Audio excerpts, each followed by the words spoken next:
kesho tuko na mkutano mwingine wa madaktari wa nchi nzima, na mgeni rasmi ni waziri wetu mkuu Kassim Majaliwa Kassim.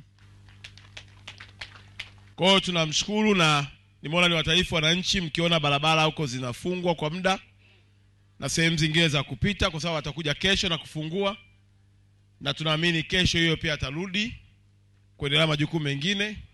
Lakini kwetu ndio tunachosema mji wa mikutano.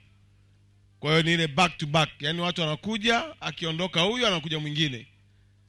Na hii mikutano tuendelee kuwa wakarimu, tuwahudumie vizuri wageni wetu ili waone sababu ya kuendelea kuja kwenye mkoa wetu. Hapa kuna viongozi wengine, kuna bodi nyingi sana zinaendelea mikutano. Kuna wizara nyingi sana zina mikutano hapa ndani. Kwa ni fursa kwetu.